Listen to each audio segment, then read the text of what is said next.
আর এদিকে দেখুন টোপ দেওয়া হয়েছে কিসের? বিয়ের প্রস্তাবের টোপে মোবাইল নথি পাচার, সাক্ষাতের নামে ডেকে মোবাইল নথি ছিনতাই, অভিযুক্ত মহিলা ও বাংলাদেশিকে গ্রেফতার পুলিশের।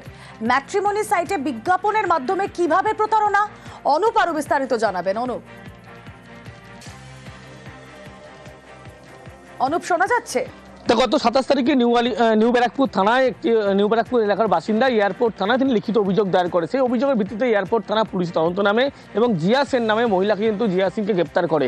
এই গ্রেপ্তারের পরবর্তী ক্ষেত্রে পুলিশের পক্ষ থেকে জিজ্ঞাসাবাদ করা হয় এবং তিনি জানান যে তিনি কিন্তু একেবারে গ্রেপ্তারের আগে মুহূর্তে একেবারে বিভিন্ন মেট্রোপলিটন সাইটে বিভিন্ন একাধিক যুবকদের সঙ্গে পরিচয় করতেন এবং তাদেরকে বিভিন্ন হোটেলে ডাকতেন এবং হোটেলে ডাকার পরবর্তী ক্ষেত্রে তাদের সঙ্গে কিন্তু একেবারে ডাকার পরবর্তী ক্ষেত্রে তাদের ঘুমের ওষুধ মিশিয়ে তাদেরকে অজ্ঞান করে দেওয়ার পরে কিন্তু মোবাইল হাতিয়ে নিত। এই ঘটনায় বাংলাদেশের তথ্য কিন্তু উঠে আসে, যোগ উঠে আসে। মাহমুদুল্লাহ হোসেন নামে এক ব্যক্তির নাম উঠে আসে। পরবর্তীতে তাকে কিন্তু পুলিশের পক্ষ থেকে গতকাল রাতে গ্রেপ্তার হয়। এই ব্যক্তি বাংলাদেশের বাসিন্দা হলে মেডিকেল বিভিন্ন ভিসা দেখিয়ে তিনি কলকাতায় এসেছিলেন এবং আসার পরবর্তী ক্ষেত্রে বিভিন্ন হোটেলে থাকতেন। পার্ক স্ট্রিট থেকে শুরু করে নিউ টাউন, অন্যদের সল্টলেক একাধিক হোটেলে থাকার পরে সেই শুরু এই মোবাইল ফোন যখন তারা জিয়া সিং হাতিয়ে নিত, সেই মোবাইল ফোন কিন্তু তার মাধ্যমে বাংলাদেশে পাচার হতো।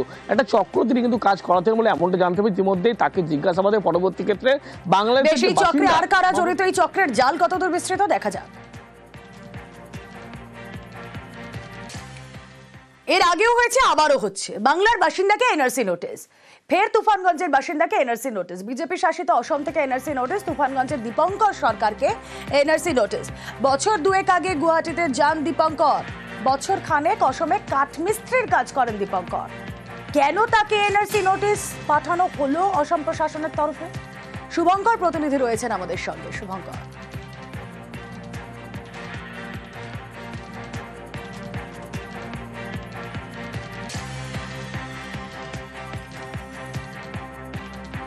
ফের বাংলার বাসিন্দাকে এনআরসি নোটিশ, তুফানগঞ্জের বাসিন্দাকে এনআরসি নোটিশ।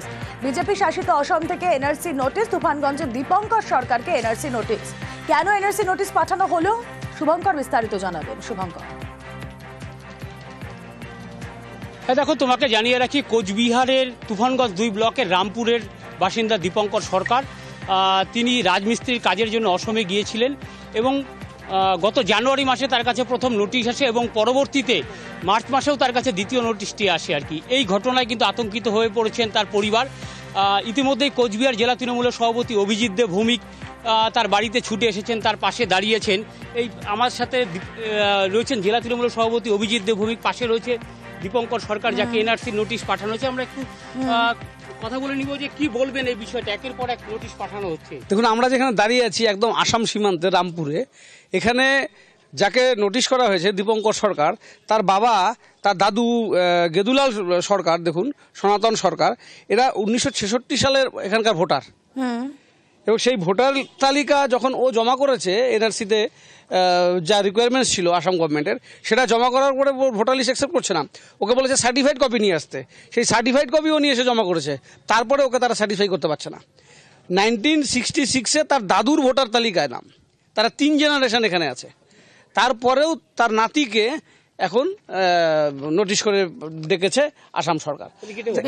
এটা প্রচন্ড হয়রানি। এই কাগজ তো আমাদের সাধারণ মানুষের পক্ষে বের করা সম্ভব, অনেক চেষ্টা করেছে। ওর সরকার নোটিশ পাওয়ার পর তিনি কি বলছেন শুনবো। গুয়াহাটিতে আমি কাজে গেছিলাম, কাজ করতে গেছিলাম, তো এখন আসছি বাড়িতে। এখন ওই বাড়িতে মাসে আমার নোটিশটা আসছে, তার জন্য আমি আতঙ্ক আছি। কি কাজ করতে? আমি কাঠমিস্ত্রি কাজ করি ওখানে। 2 বার আসছে, একবার জানুয়ারি মাসে আসছিল এই 2025 সালেই, আর একটা মার্চ মাসে আসছে। আমি পশ্চিমবঙ্গের বাসিন্দা, কোচবিহার ডিস্ট্রিক্টের রামপুর অঞ্চলের বাসিন্দা। জন্ম এখানেই, রামপুরেই হচ্ছে, ভোট রামপুর অঞ্চলেই দিই। তারপরে এনআরসি নোটিশ এসছে? হ্যাঁ, তারপরে আসছে। অনেকটা আতঙ্কিত। বিজেপির কি রিঅ্যাকশন শুনুন। এই দীপঙ্কর সরকার দীর্ঘদিন আসামে কাজ করত, সেখানে বসবাস করত। পরবর্তীতে পল্টন বাজার থানায় তাকে ডেকে পাঠানো হয় এবং পল্টন বাজার থানায় সে হলফনামা দিয়ে আসে। তৃণমূল এটাকে নিয়ে নোংরা রাজনীতি করছে। মূল কথা, বাংলার মানুষকে ভয় দেখানোর চেষ্টা করছে যে বিজেপি শাসিত রাজ্যের থেকে বাঙালি এবং পশ্চিমবঙ্গের বাঙালিদেরকে তাড়ানোর একটা চেষ্টা করছে। এই ভয়টা ওরা কাজে লাগিয়ে ভোটের রাজনীতি করতে চাইছে। বাংলার মানুষ বুঝে গেছে যে যাদের এনআরসির নোটিশ আসছে তাদের আসামের সাথে কোনো না কোনোভাবে তারা লিঙ্কেজ। ঘটনার প্রতিবাদে পথে তৃণমূল।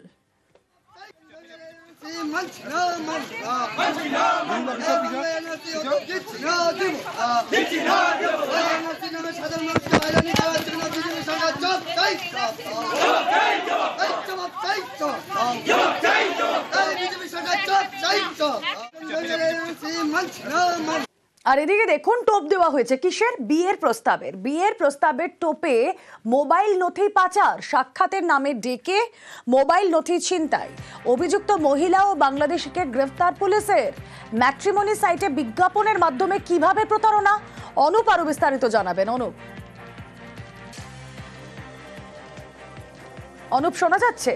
তো গত 27 তারিখে নিউ ব্যারাকপুর থানায় নিউ ব্যারাকপুর এলাকার বাসিন্দা এয়ারপোর্ট থানায় তিনি লিখিত অভিযোগ দায়ের করেছে। অভিযোগের ভিত্তিতে এয়ারপোর্ট থানা পুলিশ তদন্ত নামে এবং জিয়া সেন নামে মহিলাকে কিন্তু জিয়া সিংকে গ্রেপ্তার করে। এই গ্রেপ্তারে পরবর্তী ক্ষেত্রে পুলিশের পক্ষ থেকে জিজ্ঞাসাবাদ করা হয় এবং তিনি জানান যে তিনি কিন্তু একেবারে গ্রেপ্তারের আগের মুহূর্তে একেবারে বিভিন্ন মেট্রোপলিটন সাইটে বিভিন্ন একাধিক যুবকদের সঙ্গে পরিচয় করতেন এবং তাদেরকে বিভিন্ন হোটেলে ডাকতেন এবং হোটেলে ডাকার পরবর্তী ক্ষেত্রে তাদের সঙ্গে কিন্তু একেবারে ডাকার পরবর্তী ক্ষেত্রে তাদের ঘুমের ওষুধ মিশিয়ে তাদেরকে অজ্ঞান করে দেওয়ার পরে কিন্তু মোবাইল হাতিয়ে নিত। এই ঘটনায় বাংলাদেশের তথ্য কিন্তু যোগ উঠে আসে। মাহমুদুল্লাহ হোসেন নামে এক ব্যক্তির নাম উঠে আসে। পরবর্তী ক্ষেত্রে কিন্তু পুলিশের পক্ষ থেকে গতকাল রাতে গ্রেপ্তার হয়। এই ব্যক্তি বাংলাদেশের বাসিন্দা হলে মেডিকেল বিভিন্ন ভিসা দেখিয়ে তিনি কলকাতায় এসেছিলেন এবং আসার পরবর্তী ক্ষেত্রে বিভিন্ন হোটেলে থাকতেন। পার্ক স্ট্রিট থেকে শুরু করে নিউ টাউন, অন্যদিকে সল্টলেক একাধিক হোটেলে থাকার পরে সেই শুরু এই মোবাইল ফোন যখন তারা জিয়া সিং হাতিয়ে নিত, সেই মোবাইল ফোন কিন্তু তার মাধ্যমে বাংলাদেশে পাচার হতো। একটা চক্র তিনি কিন্তু কাজ করাতেন বলে এমনটা জানতে হবে। ইতিমধ্যেই তাকে জিজ্ঞাসাবাদের পরবর্তী ক্ষেত্রে বাংলাদেশ এই চক্রে আর কারা জড়িত, এই চক্রের জাল কতদূর বিস্তৃত দেখা যাক। এর আগেও হয়েছে, আবারও হচ্ছে। বাংলার বাসিন্দাকে এনআরসি নোটিশ, ফের তুফানগঞ্জের বাসিন্দাকে এনআরসি নোটিশ। বিজেপি শাসিত অসম থেকে এনআরসি নোটিশ, তুফানগঞ্জের দীপঙ্কর সরকারকে এনআরসি নোটিশ। বছর দুয়েক আগে গুয়াহাটিতে যান দীপঙ্কর।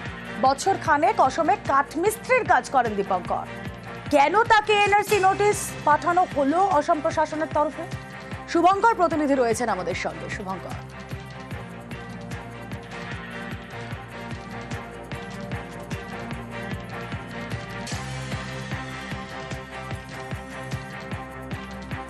ফের বাংলার বাসিন্দাকে এনআরসি নোটিশ, তুফানগঞ্জের বাসিন্দাকে এনআরসি নোটিশ।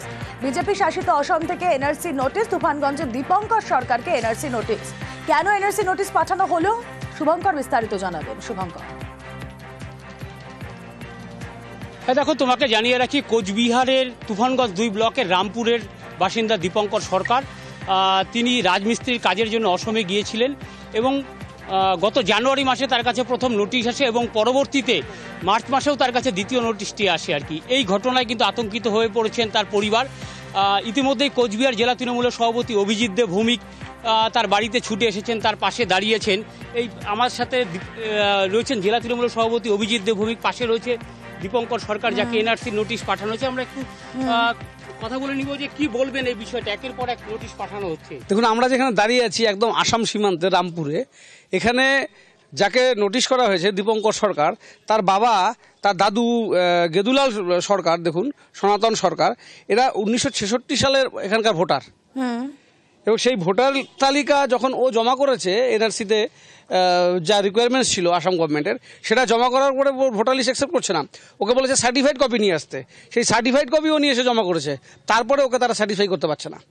1966-এ তার দাদুর ভোটার তালিকায় নাম, তারা 3 জেনারেশন এখানে আছে, তারপরেও তার নাতিকে এখন নোটিশ করে ডেকেছে আসাম সরকার।